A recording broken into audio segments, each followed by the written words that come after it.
Hello, this is Hope and Tarot. I'm Hope, and in these videos, I'm reviewing the general meanings, numerology, element, astrological association, and the archetypes for each card in a tarot deck, including a brief overview of the stories and people behind the illustrations in the African American tarot deck, and sometimes also the Afro-Brazilian deck.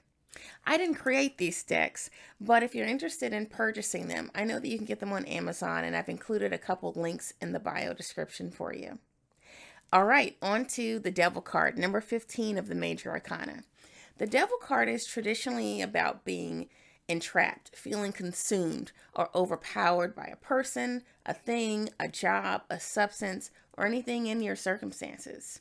The Devil card always reminds me of the 7 deadly sins, which is a doctrine that's taught in the Catholic religion. It's a list of sinful desires that represent internal and external power struggles, earthly temptations, basic mammalian urges, carnal desires, psychological and astral parasites, and deeply rooted attachments, as well as the need to break free from them.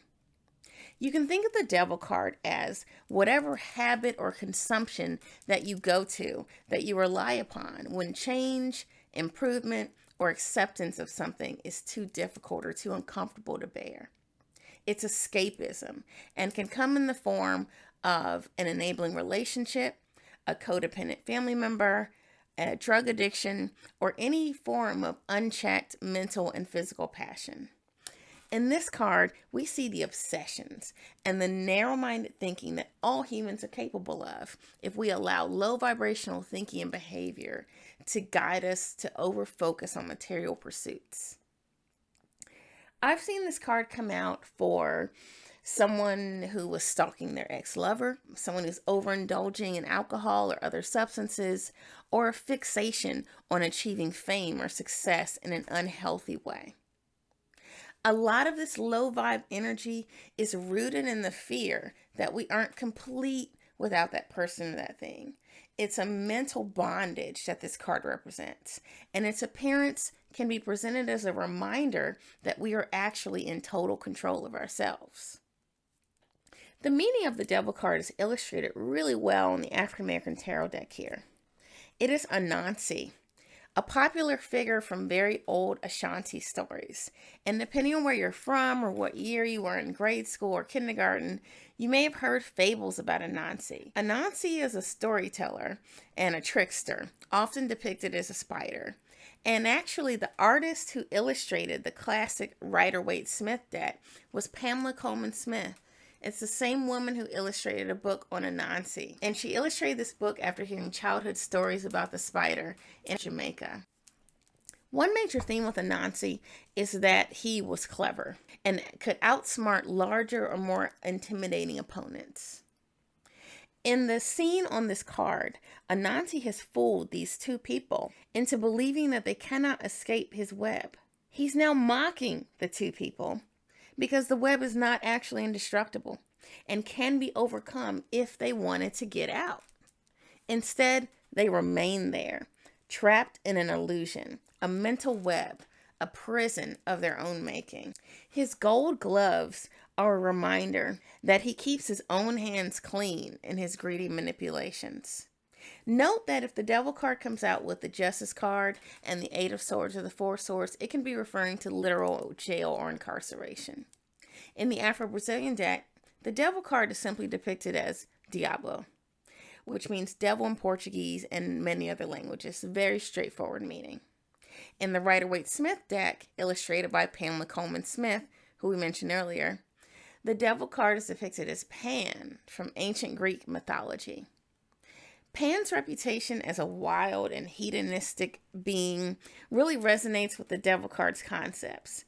He enjoyed scheming, menacing, imbibing drinks, playing the flute, and chasing nymphs, causing pandemonium, if you will. Pan has horns and goat legs and is commonly associated with the astrological sign of Capricorn, which is a sea goat. Capricorns are commonly known for being a more structured, less emotionally expressive sign and very comfortable with the rules of power, rank, and file. But the lesson that Capricorns are here to learn is the same as the Devil card.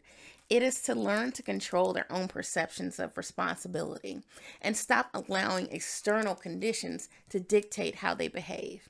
You're tasked similarly when this card comes out prominently in your reading.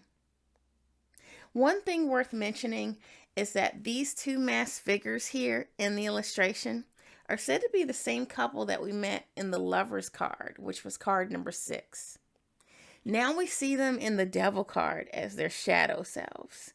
The Lovers card is number 6, which is the same number that the Devil card breaks down to in numerology, because 1 plus 5 equals 6. In a healthy state, like the Lovers card, the 6 is about nurturing, connections, and selflessness. In a less healthy state, like the Devil card, the 6 can be expressed as wallowing or being emotionally smothering towards others. If the Devil card comes out with certain pentacles, it could be referring to blackmail, materialism, or a shopping addiction. One way to deal with the Devil card energy is to start by increasing your mindfulness so that you can actually begin to see the change that bind you and how they bind you. This awareness can lead you to increasing your own self-agency.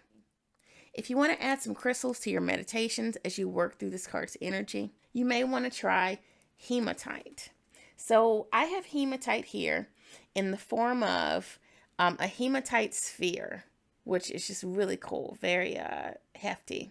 It's said to support detachment from illusions, draw out deep traumas and hard truths, and accelerate your path towards awareness. I've also brought out a few pieces of my favorite go-to stone, especially right now, which is amethyst. And this is a piece of raw amethyst here. Get it sparkling there. Make sure you can see it. And a couple of pieces of smooth amethyst here. And this is a stone that is sometimes used to support the release of addictions. I also threw in a little malachite over here. Malachite's pretty cool looking, since it's been said to support you moving on and separating the real from the fake. In conclusion, the Devil card's prominence in a reading serves as a message that it's time to take charge of your own mental state, because the things that you're worried about, the things that you're obsessed over, won't be able to fully deliver on the satisfaction that you're seeking when this card comes out.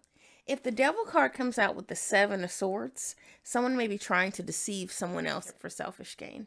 In general, though, when you get the Devil card prominently in a reading, it comes with the message that other people, your situation, your automatic defense mechanisms that you may have learned as a child or from some previous traumatic relationship or experience, that none of those things have nearly as much power over you as you think.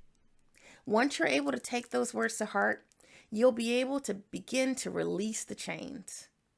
I recommend thanking yourself in advance for unobstructing your view and for standing up to your biggest and most powerful challenger, you. That's all for the Devil card today. Thank you so much for watching. New videos are coming out soon. If you like this video, please hit the like button to let me know that you want more videos coming. Subscribe to the channel and click the notification bell so you know when the next video drops. Thank you so much. Have a great day.